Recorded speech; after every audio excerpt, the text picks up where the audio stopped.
Peki. Merhaba sevgili öğrenciler. Bugün 8. sınıf sosyal dersinin 2. dersini işleyeceğiz. Ben Ayhan Diyar Ekrem. Sosyal öğretmeni. Dün kıtaları anlatmıştık kısaca. Asya kıtasını işlemiştik. Bugün de kısaca kıtaları, yeryüzünün kıtalara bölündüğünü hatırlatalım. 7 tane kıta bulunduğunu, Asya, Avrupa, Afrika, Amerika, Latin Amerika, Avustralya ve Kuzey Kutup kıtası. Dün Asya'yı işledik. Bugün de Avrupa kıtasına geçelim. Asya'nın en büyük kıta olduğunu, sayıldığını söylemiştik. Avrupa ise ikinci en küçük kıta sayılıyor. Avustralya'dan sonra gelir. En küçük kıta Avustralya, Avustralya'dan sonra ise Avrupa'dır.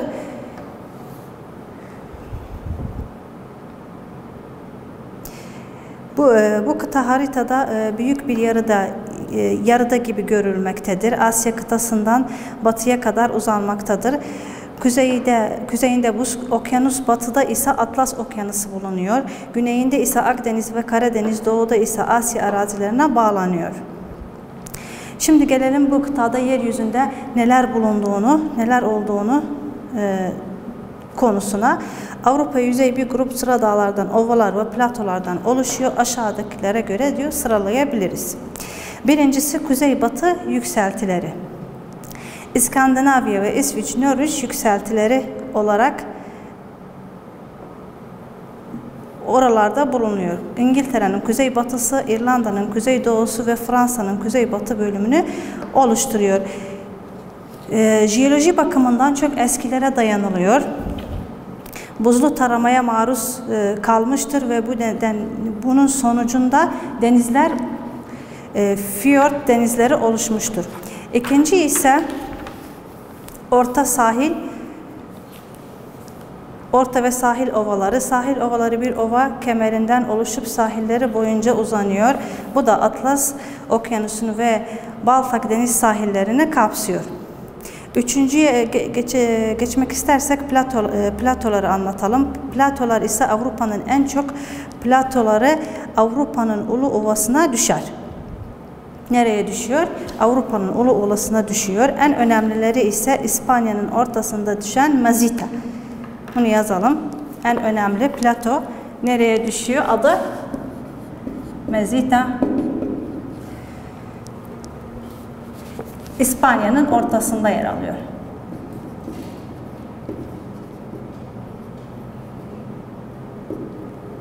Ortasında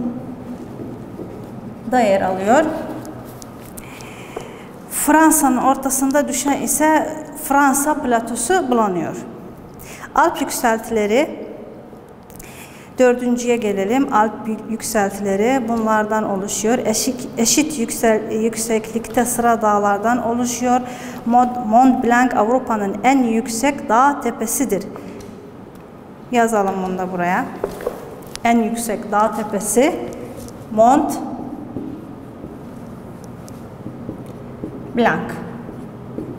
Avrupa'nın en yüksek dağ tepesi.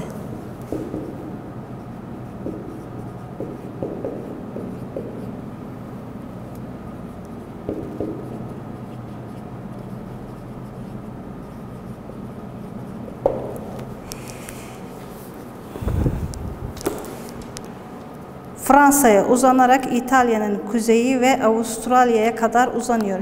Jeoloji bakımından yeni oluşan bir yerdir.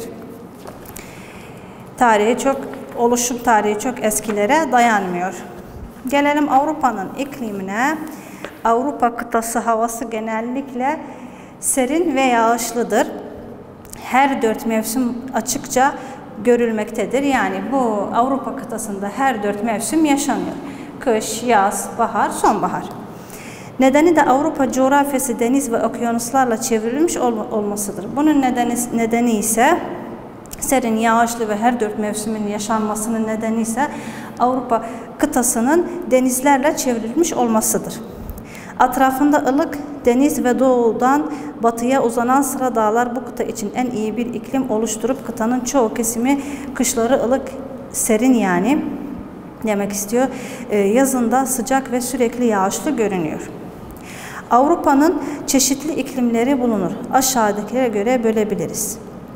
Bunda bakalım kaç tane? 5 tane iklim bulunuyor. Bunlar neymiş?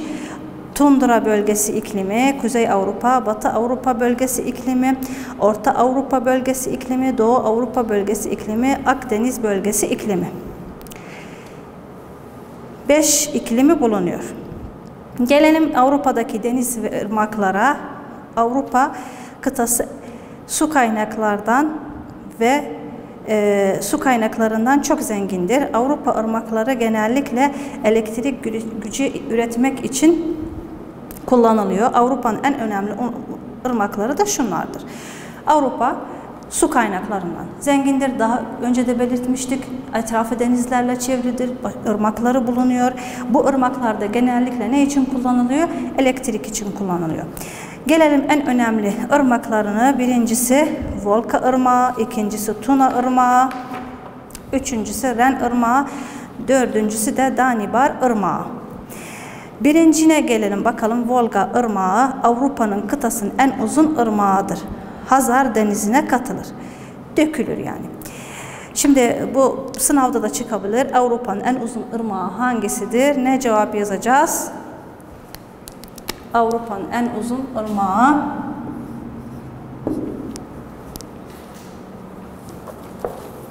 Volga Irmağı.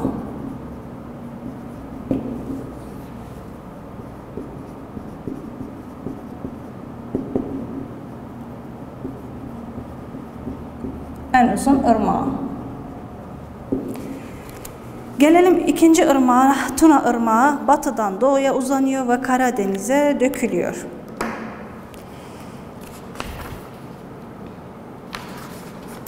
Üçüncü ırmak ise Ren Irmağı. Bu ırmak kuzeye doğru uzanıyor, Karadeniz'e dökülüyor, taşıma için kullanılıyor. Bu ırmak yani genellikle taşıma araçlı kullanılıyor.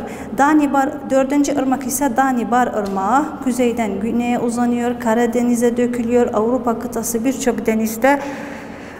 kıtasında birçok deniz bulunuyor. Hazar Denizi dünyanın en tuzlu denizidir. Onun için buradaki ırmak Kazvin denizine bakıyor. Danibar Irmağı yani. Daha önce de işlemiştik. Kazvin denizi en tuzlu denizdir.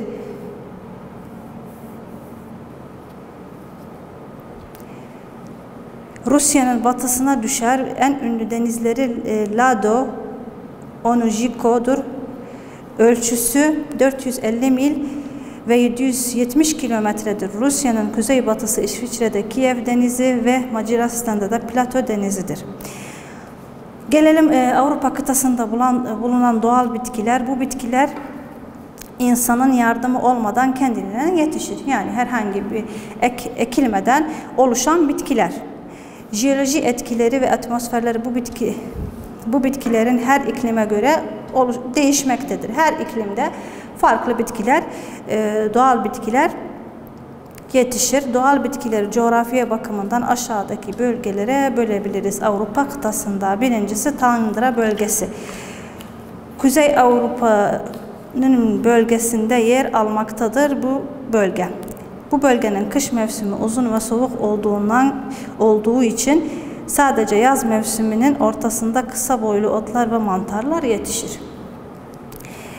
İkinci bölge ise çam ormanlar bölgesi tayga. Tundra bitki bölgeleri güneyde yer almaktadır. Bu ormanlar sıkı çam ağaçlarıyla örülmüştür. Yağmur bu bölgede Tundra bölgesinde daha çok yağmaktadır. İlk bölgeden daha çok yağmur yağıyor çam ormanlar bölgesinde. Üçüncü bölgeye geçelim. Navzi Ormanlar Bölgesi. Bu bölgeler Avrupa arazisinin geniş parçasını kapsıyor. İngiltere'nin batısından uzanarak da Oral Dağları'nın batısına kadar uzanıyor.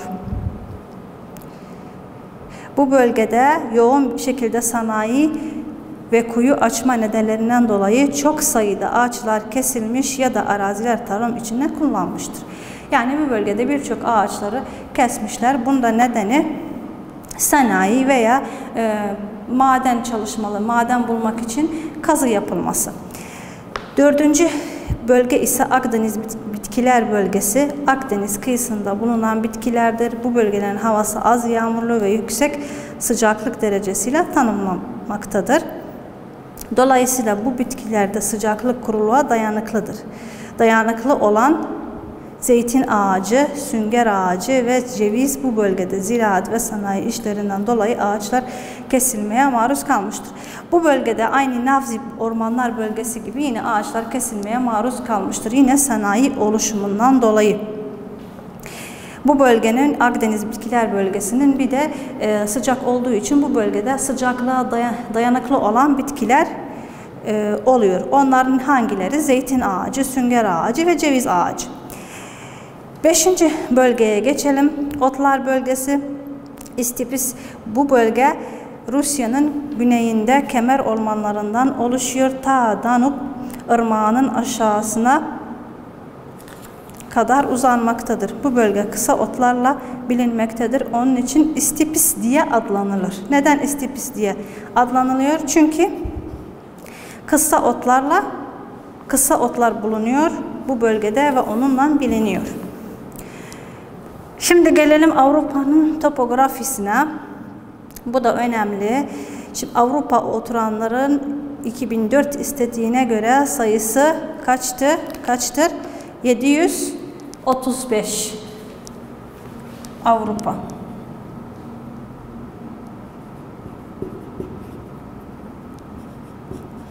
...735 milyon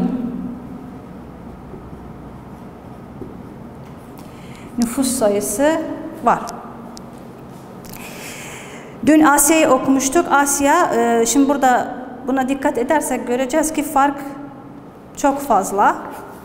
Asya kaçtı? 3 milyar 73 milyon bu Asya. Aradaki farkı görüyoruz. Nüfus bakımından Asya çok daha kalabalık bir nüfusa sahip.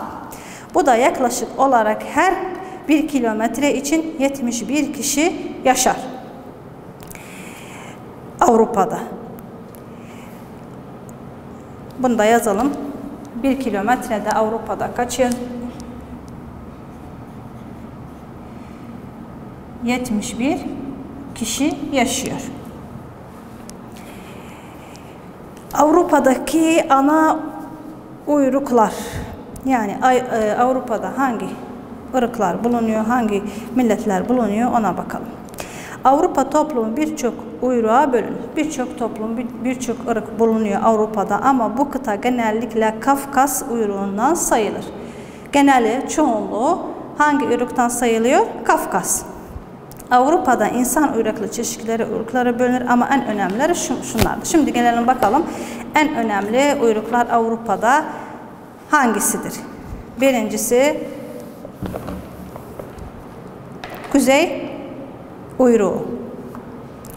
Bu kıtanın uyrukları kuzey ve kuzeybatı bölgelerini kapsar. Bu bölgenin insanları saçları sarışın, mavi gözlü, boyları yüksek, boylu ve uzun vardır. Bu hangi uyruk dedik? Kuzey uyruğu. Bunlar bu kıtanın kuzeyinde ve kuzeybatısında oturuyor. Genelde bu bölgenin insanları saçları sarı ve mavi gözlü ve uzun boylu oluyorlar. İkinci uyruk ise Alp uyruğu.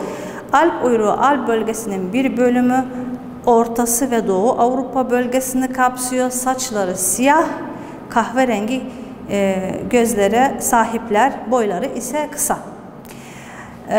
Kuzey uyruğunun kuzey uyruğundan farklı insanlar. Kuzey uyruğunda mavi gözlüyken burada siyah, saçları siyah ve kahverengi gözlere sahipler insanları. Akdeniz uyruğuna geçersek bu uyruk ise Akdeniz kıyısında bu ülke insanlarıdır. Akdeniz kıyısındaki ülke insanlarıdır. Şimdi Avrupa nüfusu gelişimine bakalım. Bu kıta sürekli nüfus gelişimi sürekli azalmaktadır. Bu azalmak özellikle 20. yüzyılın ikinci yarısında başladı. Yani Avrupa kıtasının nüfusu sürekli azalıyor. Bunun başlama tarihi de 20. yüzyılın ikinci yarısıdır. Aynı zamanda bu kıtanın özellikle batı kesiminde tıp açısından ve insan refah düzelmesine tanık oldular. Bu ilerlemeden dolayı insan ömrü uzadı ve çocuk ömrü uzadı. Şimdi gelelim bu Avrupa'nın nüfus gelişiminin azalmasının nedenleri. Bu önemli olabilir. Önemli bir konu.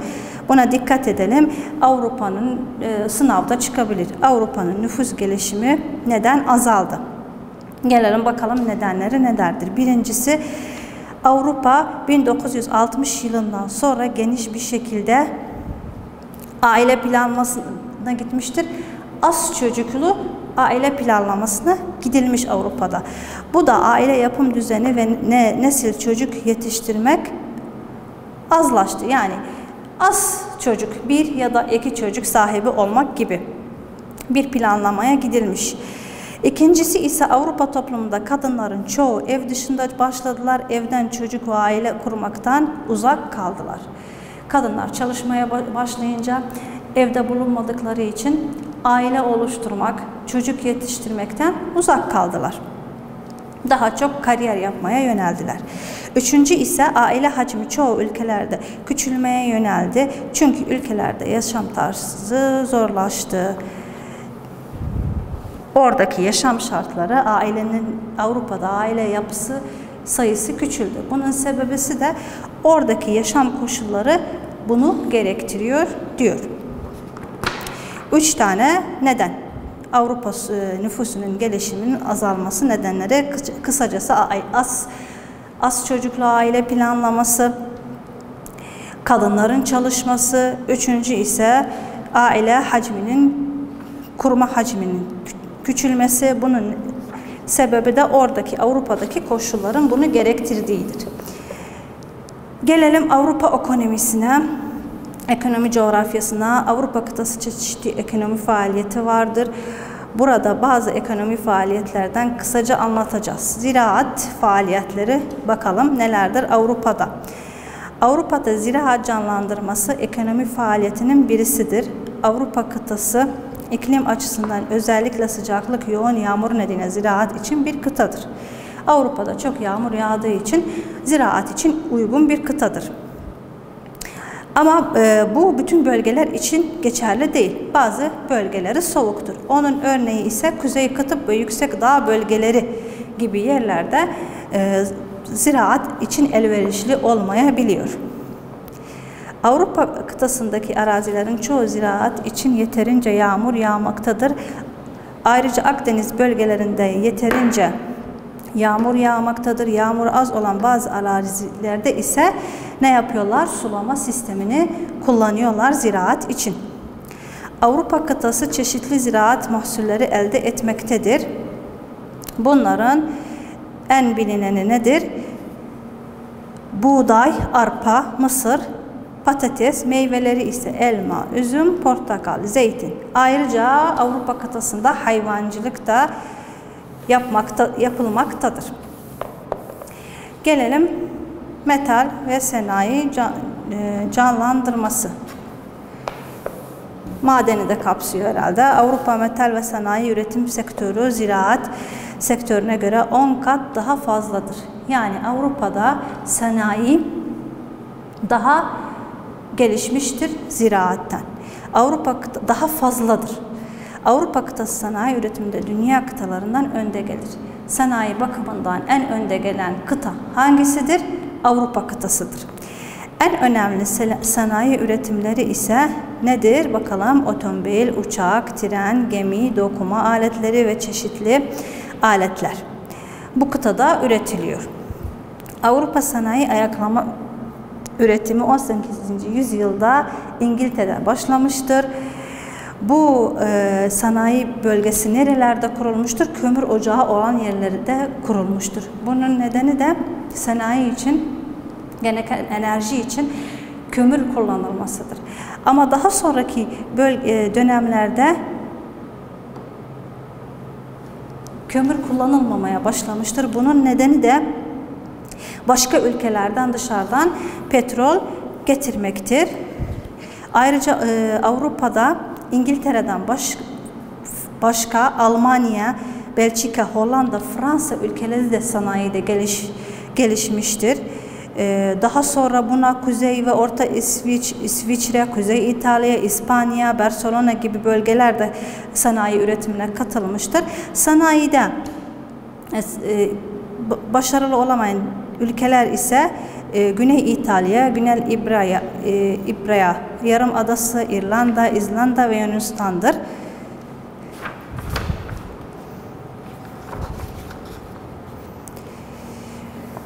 Bu şekilde Avrupa bölgesinin sanayisini de anlattık. Şimdi gelelim 3. kıtaya. 3. kıta ise evet. 3. kıtaya, Afrika'ya geçiyoruz şimdi. Afrika kıtasının coğrafi konumu bakalım nasıldır? Nelerdir? Afrika kıtası Asya kıtasından daha küçüktür. 30 kilometre alan kapsıyor ve yer küresi karanın %23'ünü kapsamaktadır. Kızıldeniz, Süveyş kanalı ve Adan Körfezi Asya kıtasından ayrılıyor ve Akdeniz'de Avrupa'dan ayrılıyor. Atlas Okyanusu kıtanın batısına düşer, Amerika kıtasından ayrılıyor. Bu kıta 37 derece kuzey, 35 derece güney paraleli arasındadır. Midil paralel çizgisi ise ortasından geçiyor ve ikiye bölüyor. Kıtanın yüksekliği ve alçaklığı. Bakalım Afrika kıtasının yüksekliği ve alçaklıkları nelerden oluşuyor? Ona geçelim. Birincisi platolar. Platolar kıtanın yeryüzünün genel şeklidir ve kıtayı şekillendirmektedir. Afrika bölgesinde platolar kıtanın yeryüzünün genel şeklidir ve o bölgeyi şekillendiriyor. Kuzeyde Büyük Afrika çölü başlayıp Güney Kap bölgesine kadardır. Bu platonun yüksekliği 500 ve 1500 arası 500 ve 1500 metre arasıdır ve 3 bölgeye bölünür. O 3 bölge bakalım nelerdir? Kuzey platolar, Doğu platolar ve Güney platosu. Birincisi Kuzey platolar Büyük Afrika çölü. Kızıldeniz'den başlıyor, Atlas Okyanusu'na kadar uzanıyor. Doğu platoları ise Etiyopya'da Habeşe platosu kıtanın en yüksek platosudur. Kıtanın en yüksek platosu hangisidir? Yazalım.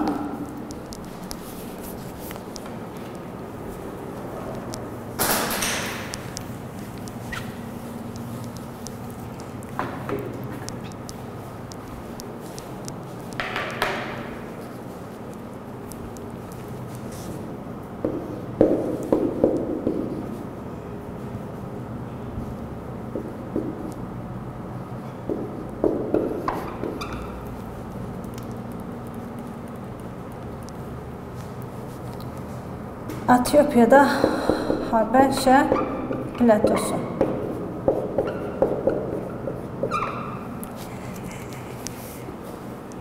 Kıtanın en yüksek platosudur. Yüksekliği deniz yüksekliğine göre 2100 metre yüksekliktedir. 3. platoya gelelim. Güney platosu Filda platosu. Bu plato Filda yükseklikleri ve kalahları çölünden oluşmuştur. Dağlar, ikinciye gelelim. Şimdi platolardan sonra Afrika kıtasının yüksekliği ve alçaklığında şimdi dağlara geçelim. Afrika kıtasının dağları 3 bölgeye ayrılır. A. Ayık dağlar, B. Kesik dağlar, C. Yanar dağlar. Dağlar, Afrika kıtasında dağlar kaç bölgeye ayrılıyordu? 3. Neydi bunlar? Eğik dağlar, kesik dağlar ve yanar dağlar. Atlas ve Drakensberg dağlarını kapsıyor. Eğik dağlar, Atlas sıra dağları Afrika'nın kuzeybatısında düşer. En yüksek tepesi deniz seviyesinden 4500 metredir. Şimdi gelelim kesik dağlara. Afrika etrafındaki vadilerini kapsıyor. Bu vadiler kıtanın doğu sahilleriyle uzanır. Kızıldeniz kıyısında bulunan sıra dağlar gibi. C'ye geçelim. 3. yanar dağlar kıtanın Doğu Afrika platolarına düşer. Bu dağlardan Kilimanjaro yüksekliği 5895 metredir. Kenya Dağı yüksekliği 5914 metredir ve Firo Dağı'nın yüksekliği 4565 metre deniz seviyesinden yüksektir. Yani en yüksek Kenya Dağı'dır. İklimlere gelelim. Afrika bölgesinin iklimleri.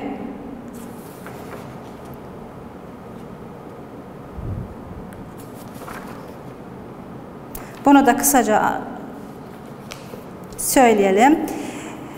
Birinci iklimi Middle Paralel iklimi.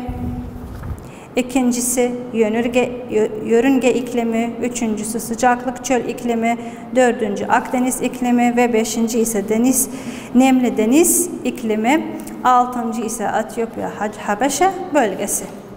6 iklim bölgesinden oluşuyor.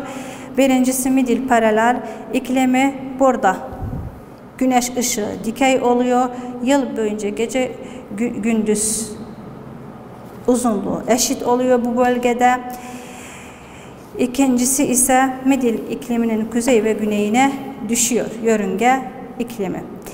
3 sıcaklık çöl iklimi. Yörünge ikliminin kuzeyinde ve güney yarı kürenin güneyindedir bu bölge. Dördüncü ise bu iklim Afrika'nın kuzey ve güneyine düşüyor. Yaz ayında ise soğuk. Yaz ayında sıcak ve kurudur. Kış ayında ise kar yağıyor ve soğuktur. Akdeniz iklimi. Nemli deniz iklimi ise bu bölge Afrika'nın güneydoğusuna düşüyor. Hint okyanusuna dayanıyor. 6. bölge ise Etiyopya Habeşe bölgesi. Bu bölge Doğu Afrika tepelerine düşer. Deniz yüzeyinden yüksek olduğu için sıcaklık derecesi etrafındaki bölgelerle karşılaştırıldığında düşüktür. Yıllık sıcaklık derecesi 17 derecedir. Yağmur miktarı ise 1250 milimetredir. Evet sevgili öğrenciler, 2. dersin sonuna geldik. Umarım faydalanırsınız. 3. derste görüşmek üzere. Hoşça kalın.